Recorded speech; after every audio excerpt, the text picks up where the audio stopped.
Hello, everyone, and welcome to another episode of the Low Carb Lifestyle Podcast. Today, we're here with Simon Lewis, who is the owner of Mackenzies Meats in Sydney. Thank you so much for joining us, Simon. Thank you for having me, Tracy. Very happy to be here. Yeah, it's such a pleasure. I'm such a huge fan of, well, not only your business, because I seriously love meat, as everyone who knows me well knows, but obviously the fact that you're really passionate about what you do. You have a podcast yourself. I first came across you when you were interviewing one of my favorites, Dr. Anthony Chafee, and which is fantastic because I think we really do have to create a bit of noise for the work we do, particularly around the area of meat, because there's just so much misinformation out there, right, around the benefits of it for our health. Not that anyone listening to this podcast would be, pulled into that, but we know a lot of people are. So I'm really grateful for the work you do and being a part of the hub as well. Oh, thanks, Tracy. Long-winded introduction, but maybe if you could start with telling everyone, I'm fascinated as to why you started Mackenzies Meats. What got you there in the first place? Yeah, sure. So I started Mackenzies Meats because this is a product that I wanted for myself. About kind of 2 to 3 years ago, I started eating more meat for health reasons because I've always had kind of a fairly sensitive gut and always been pretty in tune to how I feel eating food. And then as I sort of started to experiment with different things and discovered a lot of people who are eating low carb or semi-carnivore, I started to experience with that world myself. And I just felt fantastic.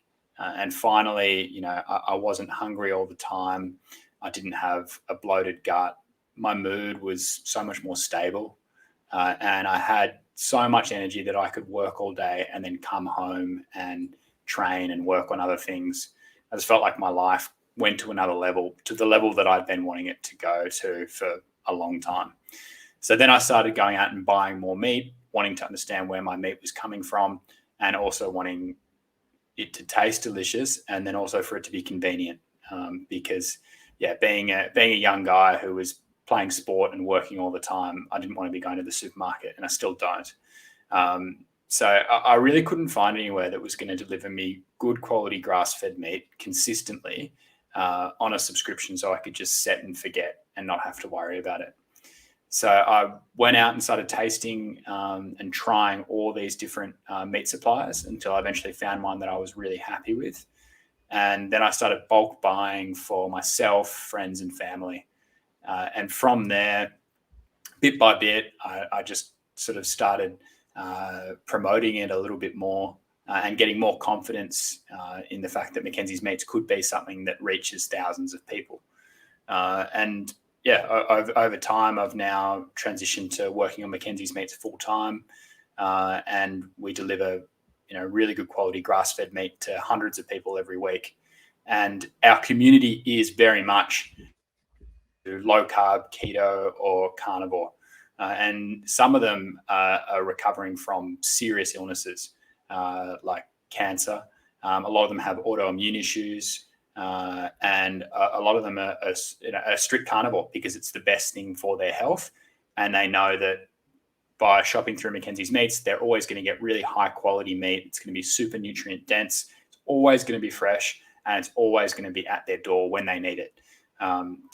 Friday afternoon, they know they're getting their fresh meat, which is enough to last them for the whole week, and they're set. So I really like that I'm making their lives easier and helping them take control of their health. Yeah. So how does it work then? So you said that you went out and you tried a whole, whole lot of places. Did you go to abattoirs or, to farms or? Mainly abattoirs, processing plants, and wholesalers. Yeah. Okay. So okay. it's it would be very cool to be buying from one farm, and in theory that would be fantastic, but it's hard to get the reliable quality and quantity that you need of specific cuts if you're going to be buying from, say, one farm. And for that reason, finding the abattoir/processing plant that I have I know that there's always going to be the cuts that the customers need, and it's always going to be really high quality. So at the moment, you're servicing Sydney and the Central Coast. Is that right? In New South Wales? Sydney and Canberra, and Sydney then and also Canberra. the south coast of New South Wales. We reach as far as Helensburgh, and we're partnered with an organic fruit and veg company down there, and we keep people's meat boxes in the fridge, and then they come and collect them from the cool room at Binners down in Helensburgh. So that's working well for the South Coast crew. Okay. Well, eventually when you expand, you'll have so many customers in Melbourne awaiting you, because it's a fabulous idea. I mean, I agree. I mean, I think so many people in this community want access to the good stuff, and exactly for the reasons that you started it, there's just not enough out there. So, hopefully you've got plans to expand at some point and head down this way. Yeah, absolutely. Yeah, I used to live in Melbourne, so I would love to come down there and launch down there maybe next year. Yeah, awesome. So I'm intrigued too as to the career change. Can I ask you about that? Yeah. So how did that work for you? What were you doing before? And a big thing to change your career and start a business up. Hey. Yeah, for sure. So I used to work in advertising. So I worked for one of the big advertising agencies, and it was a corporate job. I worked reasonably big hours, and it was a good job that I enjoyed, but I always wanted to have more control, and I always wanted to eventually do my own thing. So I think after experimenting with the meat business, I eventually plucked up the courage to say, okay, I'm going to back myself and go out on my own.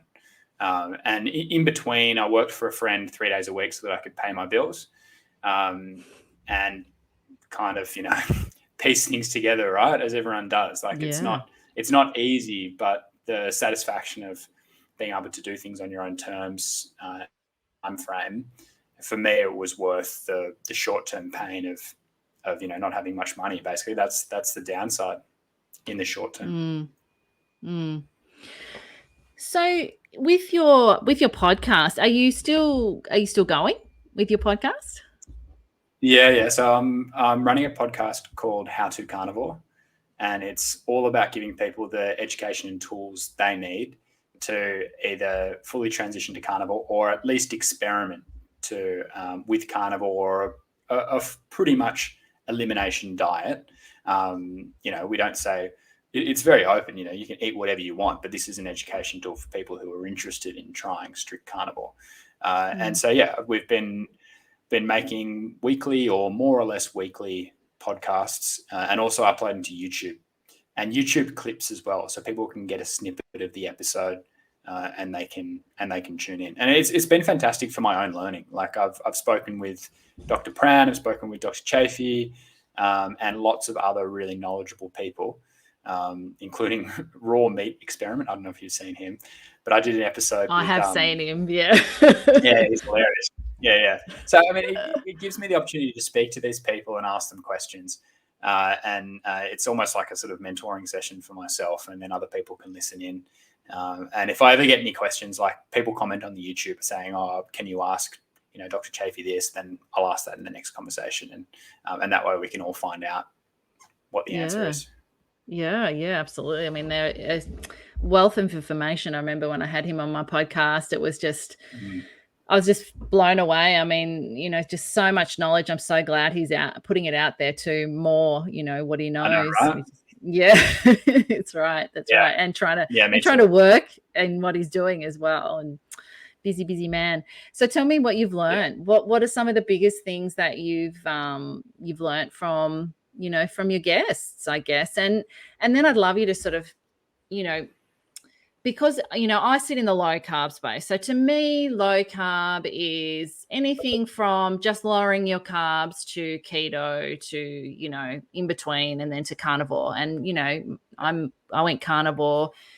It's coming up to nearly 2 years ago when I was diagnosed with Hashimoto's. So that was my, I had been aware of it and watching people like Sean Baker, You know, I remember the first time my husband heard him on Joe Rogan, and you know, he said to me, you know, check out this guy, he just eats meat. And I remember like, what? That's ridiculous. You know, like that can't be good for you. That can't be healthy. Yeah. How can we just, you know, what we all tend to do when we first come across it. And you know, I didn't really experiment myself then until I got the diagnosis, and then it was kind of like, well, you know enough, you know that it's you know, it's very, very helpful for people with autoimmune. So I did it, and then, you know, I put my Hashimoto's into remission, which is fantastic.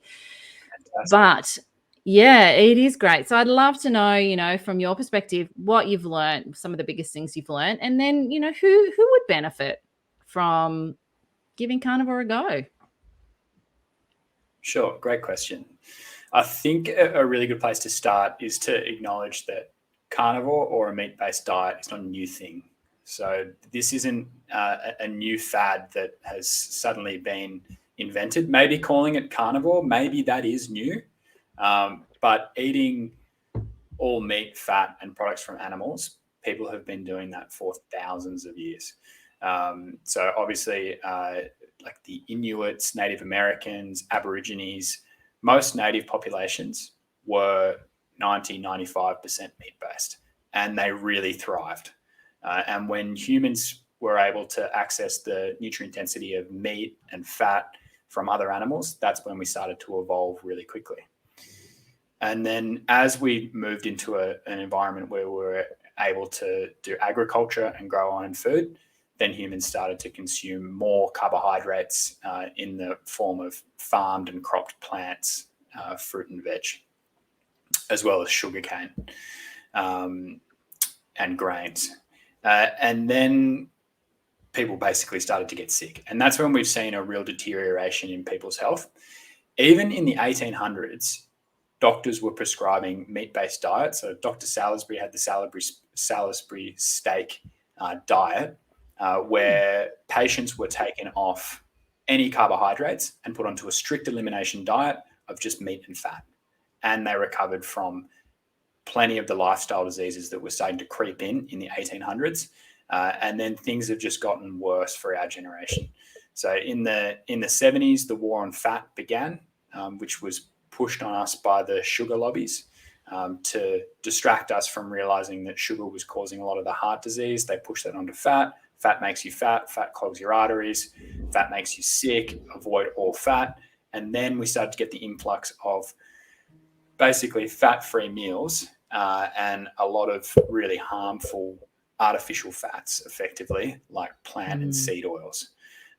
So with that context, knowing that humans have always thrived on a meat-based diet, and that doctors have for hundreds of years prescribed strict elimination or meat-based diets for people who are sick, now that people who are sick with modern lifestyle diseases today are finding that a carnivore diet is healing them, shouldn't come as any surprise. And this way of eating, low carbohydrate, close to carnivore, should be the default diet for everybody. And if you want to experiment with other foods, like eating carbohydrates or eating fruit or eating foods that are delicious and that we have in this modern world, those things should be outside of the norm. Things that come in a package should be, you know, a sort of almost like experimentation, or, you know, if you want to call them a treat, if that's what you want, then have them.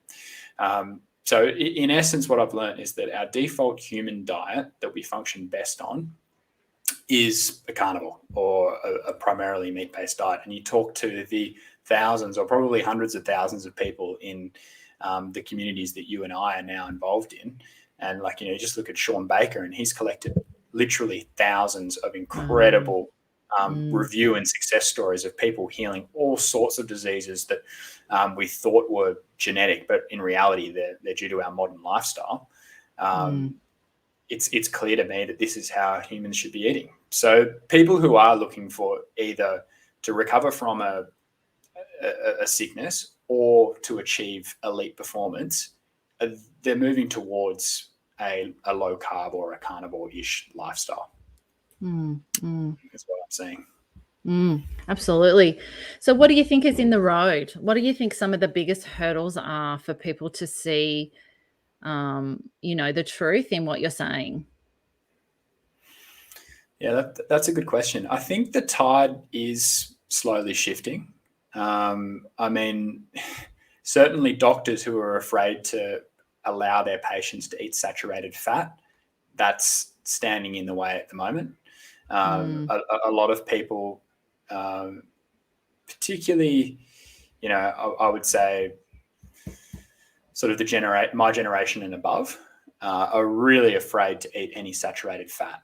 And yeah, it doesn't help when most doctors don't understand that it's really the best thing for you. And we've got advertisers putting, fat free on things as if it's like sort of a badge of honor, and pushing, canola oil based margarines on us.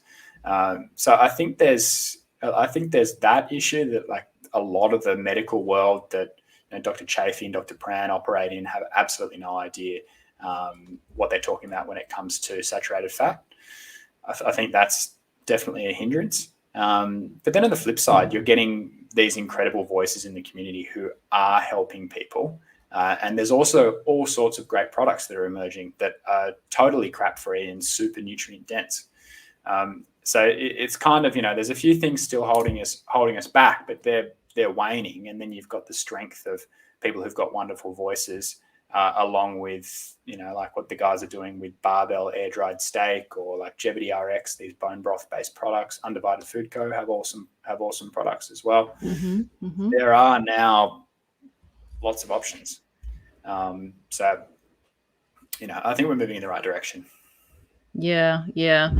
Some days I think we are, and I think we can, the circles that you and I hang in, it's easy to think that, or forget. Like I don't know. I just think I step out sometimes. Like I'm having these conversations at the moment because I've got kids in high school and kids finish, but I've got particularly a son in year 10 who started to do like, he loves cooking, basically. He loves cooking. And of course my kids, they know the truth about nutrition.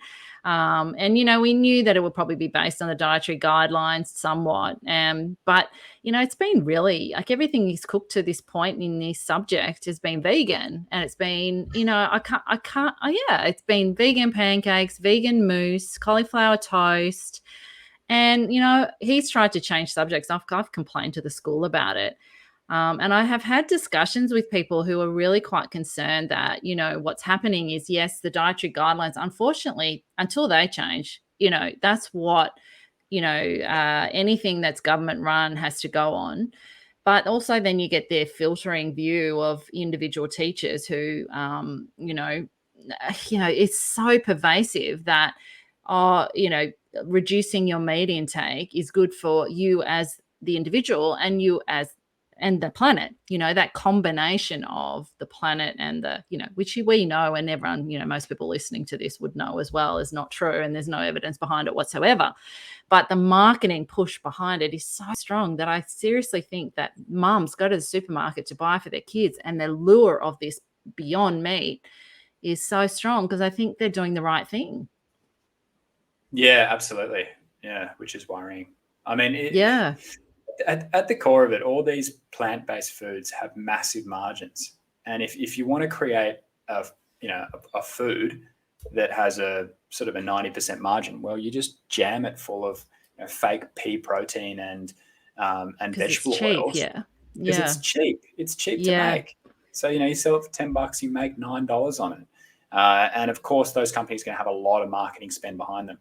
But I mean, I've been sort of watching the Beyond Meat stock price, and it's getting hammered. I feel like people are realizing that's possibly the most unhealthy thing you can put in your body, and it's also shocking for the environment. So yeah, I know what you mean. Sometimes I feel exactly like you do, and I think, oh, we're getting nowhere. And someone, you're at dinner with someone, and they say, oh, I couldn't possibly order the steak. God knows what they do. What did that do to my arteries? Or that'd be so selfish for the environment. And I don't say anything. I just think you've got no idea. And try and find eat away. Yum. Yeah, I'm having a mistake, so you can do whatever you want. Yeah. But that was interesting. Can I just bring a point that you said there about the profit margins? Because again, having a chat to a colleague who went to some industry event only like last weekend, and it was seriously, she said most of the stands were vegan.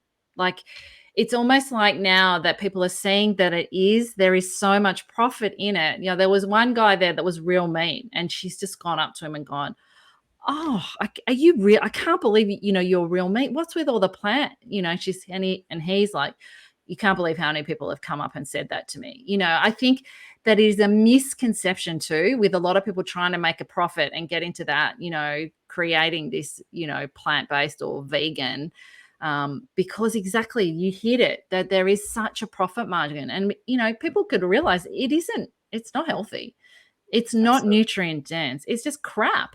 Yeah. I mean, it is just crap. It's just filler.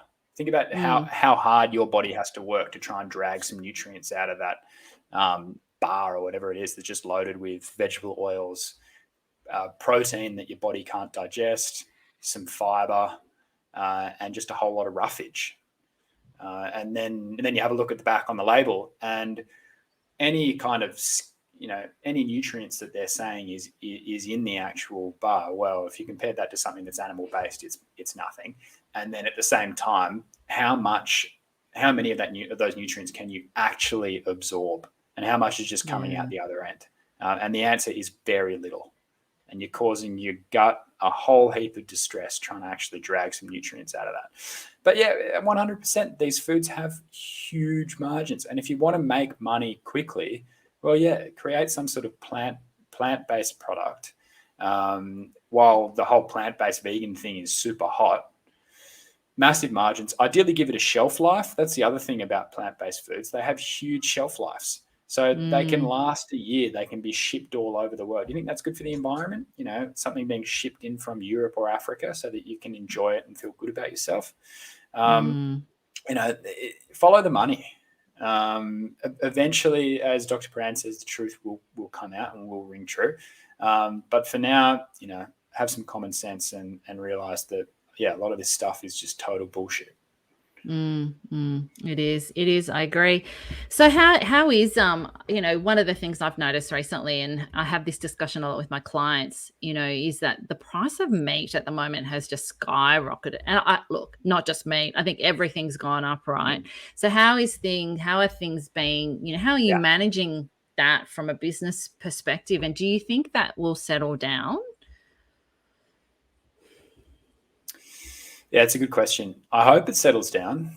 I know that we're certainly on the back foot, having come, I know it's absolutely bucketing here in Sydney, but we are still recovering from a drought in terms of stock size. So when we had the drought, if you've got all these cows in your paddocks and they've got nothing to eat, well, you've got no choice, but you have to send them to slaughter. So your herd size is going to be small. Right now it's raining all the time. There's a crap load of grass. So what you want to do is rebuild your herd size and keep all your breeders and try and produce as many cows as you possibly can. So then, for the next 10 years, you'll be selling off the calves and you'll be able to make money. This means that no one has cows right now, but they will have cows soon in the future. So the supply is just totally constricted. And then at the same time, you've got these issues with COVID. You've got a lot of people in abattoirs and meat packing centres getting sick with COVID because it's a refrigerated environment. COVID just spreads like wildfire. And then you've got issues with trucks and logistics and all sorts of stuff that are just making it harder and harder to get meat. And then you've got general inflation. We've half the dollars in circulation were printed in the last 2 years, more or less. So the price of everything is just going up. So yeah, it's a perfect storm for meat prices, which makes it really hard for all of us who want to eat this super nutrient dense, healthy food. But we have to at the same time be aware of our budgets.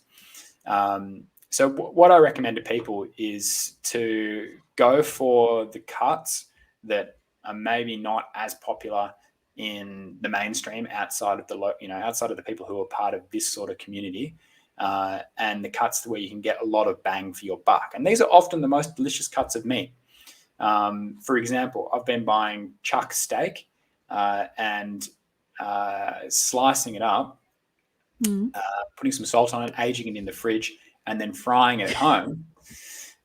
Which is the Dr. I laugh. Sorry, I know. That's what I Yeah. love. I do it with my shirt on, which is a bit different. I was going to say, why?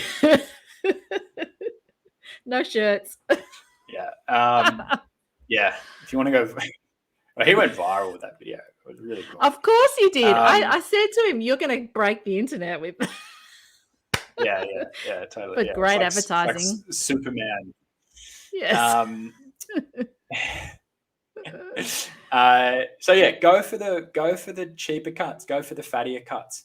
So chuck steak is great for that. Buy a whole rump cap, slice it up yourself, and cook it yourself. Buy lamb shoulders. Lamb is still relatively cheap. Obviously, cutlets are going to cost you a fortune, but you can still get beautiful lamb shoulder on the bone. Pop it in the slow cooker, and you're eating like a king. Pork is still reasonably priced. So I eat bacon. I eat pork belly. And chicken is still reasonably priced. I'm not massive on chicken, but we do really nice Lilydale free range chicken. So I buy chicken sometimes. So yeah, it makes it a little bit more challenging for people, but it still is possible to eat healthy food on a reasonable budget. I mean, your health is worth it, definitely. Oh, I really like those ideas. I think sometimes we just don't stop to consider that there are alternatives and we can just get a little bit creative. I love that, cutting up a cheaper cut and salting it. I've done the salting since Anthony introduced it, and it's phenomenal. But I haven't done the salting like that and then frying it. I mean, I'll definitely try that. I head to the Scotch fillet, and it is expensive.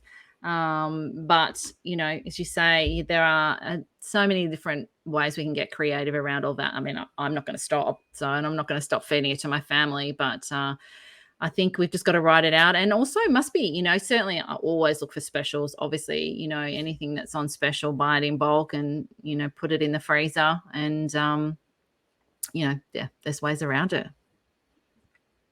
Yeah, exactly. Yeah. Well, it's been so great to chat to you. I'm very curious. 2 things, actually 3 things. Yeah. I'd love to know how the name Mackenzies Meats came about, firstly. Yeah, sure thing. So Mackenzie is my mum's last name. So her name is Helen Mackenzie. And both my grandfathers on my father's side and my mother's side were both sheep farmers in Victoria. So it's a bit of a throwback to Howard Mackenzie, who was my grandfather and was a sheep farmer, through to me, who grew up in the city and knows very little about sheep but loves to eat meat. So that's the throwback, and that's the reason. Oh, awesome. That's really nice. I love that. And what's plans? Just kind of writing it out now and hoping to expand when you can.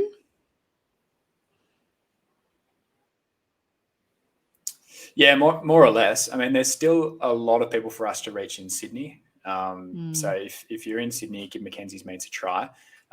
Sydney and Canberra will keep trucking along, and then we'll start expanding. We'd love to reach you down in Victoria. Got lots of friends and people who've messaged me from Queensland, particularly the Gold Coast. So I'd also love to expand there. So yeah, we'll just keep trucking. Awesome.